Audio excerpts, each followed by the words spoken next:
Right, welcome to this deployment tactics video for the Adeptus Mechanicus. This video will link up with the complete army video. In that video I go through the whole list in detail, go through the points, the unit choices, the overall army tactics, upgrades, enhancements, detachment and so on. It's all covered in that video. That should be live at the same time as this one, so do check that one out. In this video here we're going to do a mock deployment with that list. So it's great to look at the list, great to look at the units and so on. But it's also crucial to discuss how to actually use it in a game of Warhammer 40,000. So we'll take a look at the army list in just a moment. I've got a scenario set up here. Deployment is running like Dawn of War style. It doesn't really matter the deployment type, but running across the board this time. Deployment zone marked by the red dice across here for the AdMech. I've put out some objective markers as well. We're saying there's a home objective just here for the AdMech.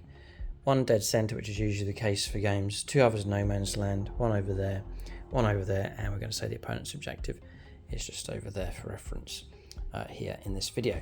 Just to mention the terrain that we're using, so the battle mat is from gamemat.eu. It's called Lost World.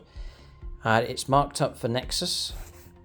You can get it plain if you wish, but for the Nexus deployments you get your inch markings around the edge, and then all the deployment zones are marked with these fine white lines running across. So our deployment zone for this scenario running across here. I've used the dice just to help highlight it, but it's already marked for you on the battle mat. Then it's 60 by 44 inches in size. It's perfect for your games of 10th edition 40k, but do check out the website. You can get it in a variety of sizes. And then for terrain, we are using the Rocky base set from gamemat.eu, pre-painted, and fits very nicely on this terrain. So link below for the mat and also for the terrain. There's also an 11% discount code that you can use at the checkout, and they are shipping worldwide. So for the Adeptus Mechanicus, just going to run through the list here briefly. So for HQ choices, it's the red zone core for the detachment, Belisarius Cawl here for HQs, one tech priest Manipulus, one tech priest Dominus, two Dune Crawlers with the neutron lasers, two big squads of the Califrom breachers, and they're taking the heavy arc rifles and the hydraulic claws.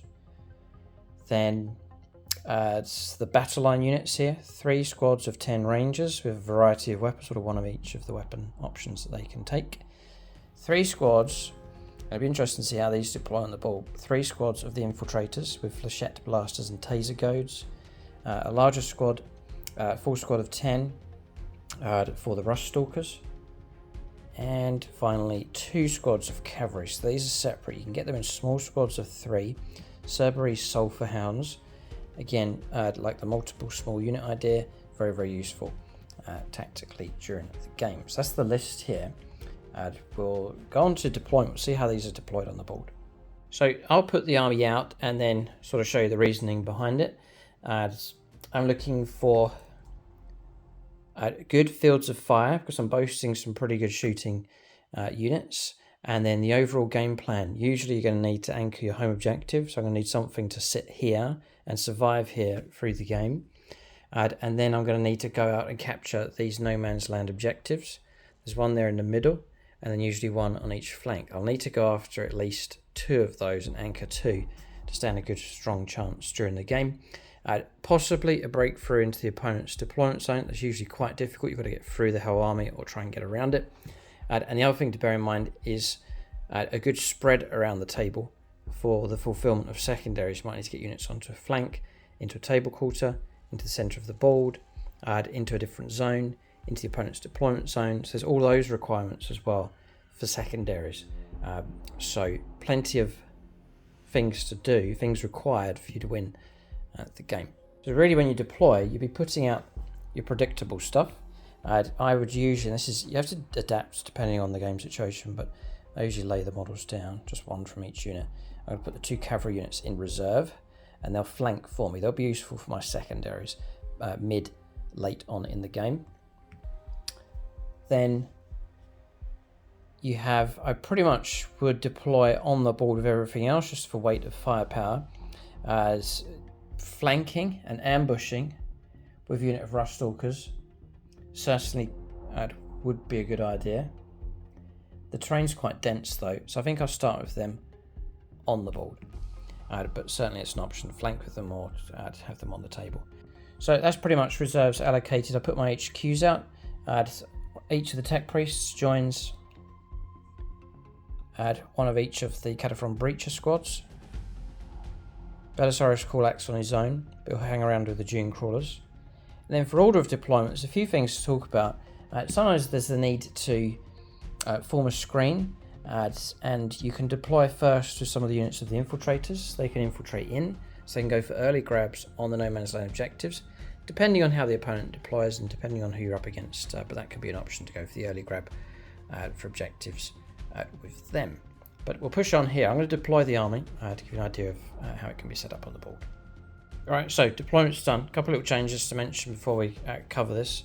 So I reckon the board's going to be filled out enough, and these are more potent if you do ambush with them. So I put these into tactical reserve.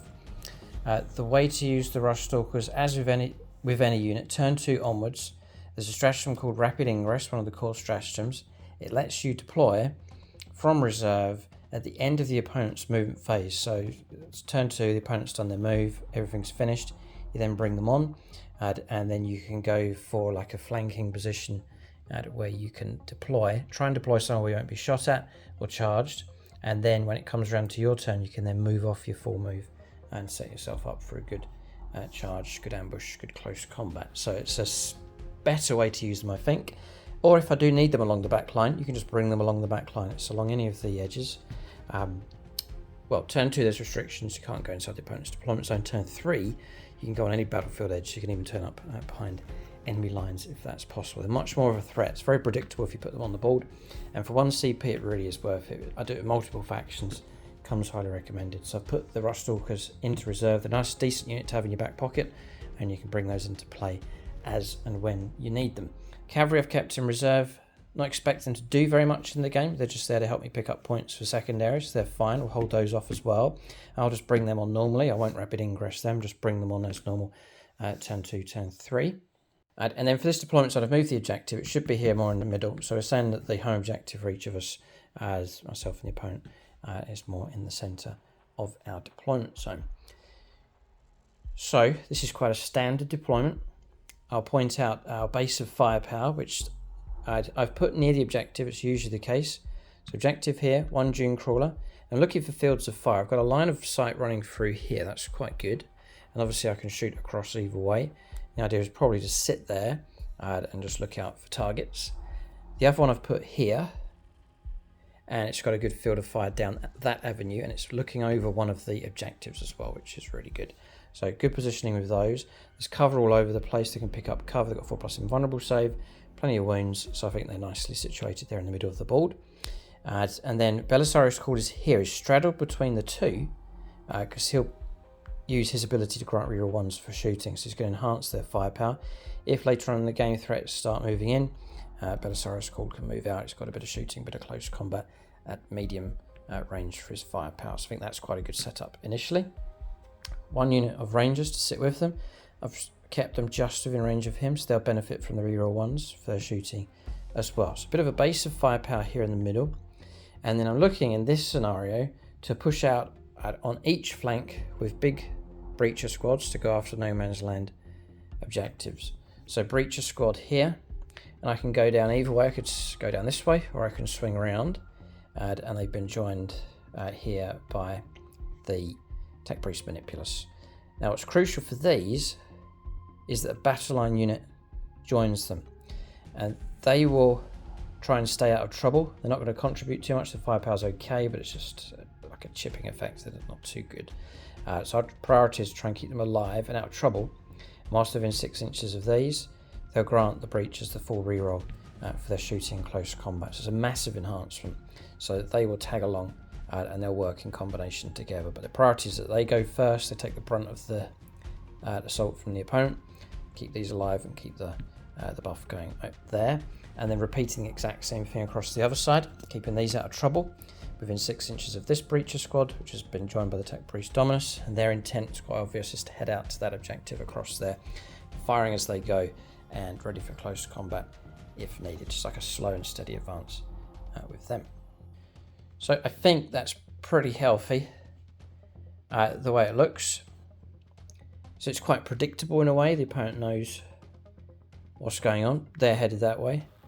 They're headed that way. They're not going to relocate quickly like an Eldar army, for example, but the opponent's got some tough units to try and deal with. And I can shoot and advance pretty good on both flanks, and then a good solid base of firepower in the middle. To assist the surge forwards, my infiltrator squads have infiltrated in. This squad across here, this squad across here, and this squad across here, ready to move out onto the objective if needed, depending again on how the opponent plays and where they send their units and so on. So I'm just sort of doing a standard deployment here, but it's handy to have the 3 small squads of infiltrators, 1 potentially to occupy each of the no man's land objectives. That is very, very helpful early on. As your secondaries are drawn, you're putting yourself into a real good position with the ability to pick up points. So Eradicator comes up, or grab a no man's land objective, for example. All of those cards can be fulfilled if you've got units pushing up the board nice and early. And it makes up for the lack of speed from the rest of the army if I'm able to deploy further up with those units. And as mentioned, for more help with secondaries, 2 handy squads of cavalry, which can turn up on the flanks or indeed your own deployment zone, or turn 3 into the opponent's deployment zone if they can get in. And then a threat off the board as well with the Ruststalkers. So that's pretty much the tactics video here. It's not designed to be a long drawn out video, this one. It's just to give you an idea of how the army looks on the board and how it functions on the table. It's great to see the army as a list and theorize with it, but then I think it's very helpful to actually see it placed and deployed properly on the table, and then showing you the intent for each of the units, where they're meant to go and how they interact with each other as well. This combination is so important here, battle line units working with the breaches for that bonus. So let us know what you think of this deployment in the comment section below. If you enjoy this series, I'm planning to run it for the factions on the channel and for the different lists as they come up. So do leave a thumbs up, do leave a comment, keep a lookout for more videos in this series. Do check out the other deployment tactics videos that are already live, hoping to have more on the way. And then for the battle mats and the terrain, link below for gamemat.eu, and don't forget to use that discount code for 11% off across the store. Thanks for watching. Tune in next time.